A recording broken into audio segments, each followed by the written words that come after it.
Hi, I'm Dalia Koshi. And I'm Lavisa too. For our topic, We picked dentistry. Researching the process of becoming a dentist was an interesting thing to do. We went out into our community to observe this field in action.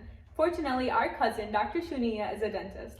With the help of Dr. Shunia and information found on dental websites, we were able to gain a better understanding of dentistry. The more we learned, the more interesting this field of study became. From learning about the schooling, The requirements, the challenges, and the tools, dentistry had never seemed so cool. the first thing we looked into was the responsibilities of dentists, These responsibilities include diagnosing oral diseases, which can entail oral cancer, cavities, or periodontal disease. Dentists also promote oral health and disease prevention by encouraging patients to brush and floss daily. Along with that, dental plans are created to help patients maintain their oral health. Other responsibilities are interpreting x-rays, Administering anesthetics, monitoring the development of teeth and the jaw. and performing surgical procedures. These skills are learned during the 8-year studies of dentistry. This time is composed of 4 years of undergraduate schooling, which is then followed by 4 years of dental school. Most dentists get a bachelor's degree of science or a degree of equivalence in their first 4 years. The first 2 years of dental school would include biochemistry courses such as Physiology, microbiology immunology. or pathology. The final 2 years would consist of clinical practice work. Once dental school is completed, the students finally become dentists who can start working. Or some decide to continue their studies. These students would go on to study dental specialties. Once students begin to work at a dental practice, they start to earn salaries. Entry-level salary at our local scale, which is Sterling Heights, Michigan, is $164,750 per year.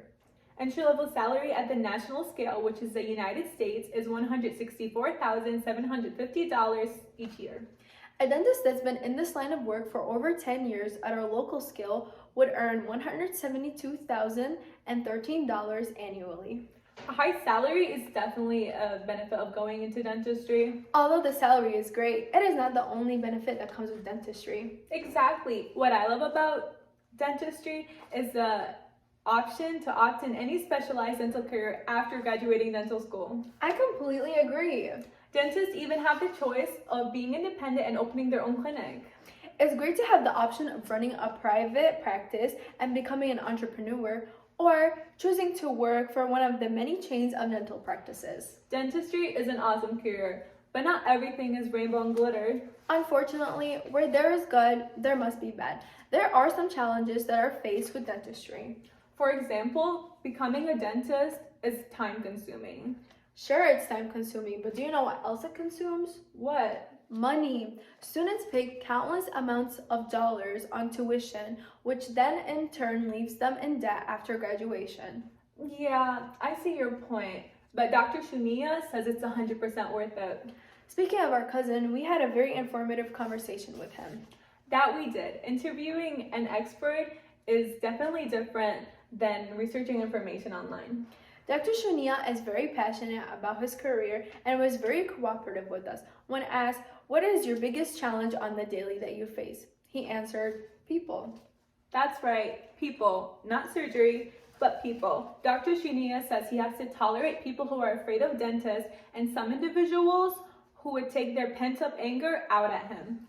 Wow, he has to deal with that and back pain. As unfortunate as it may seem, a dentist's job entails a lot of standing up and even more bending over, which can cause a lot of back pain. Right, like any other job, possibility of injury is always there. Hey, I have a question. When you go to your work, do you ever fear getting your finger bitten off? No, why would I fear that? Well, if you see yourself becoming a dentist, maybe you should be afraid of that. It happens more often than you think. Anyways, on a brighter note, dentists get to use and learn about all kinds of incredible tools like this mouth mirror. We use this device to have a better look at the inside of our patient's mouth. This is also used to retract the lips, cheeks, and or tongue from the area of examination. Another very interesting tool is a scaler. We use this tool to inspect the patient's teeth. You know that scratching sound that you always hear when you go to the dentist? Yeah, this is what's causing it. This is used to identify decay, calluses, and more. And as you can see, there is more than one type of scalar. With that said, we hope you enjoyed our presentation about dentistry. Thank you for taking your time to listen to us. I'm Dalia Koshi. And I'm Lavisa too.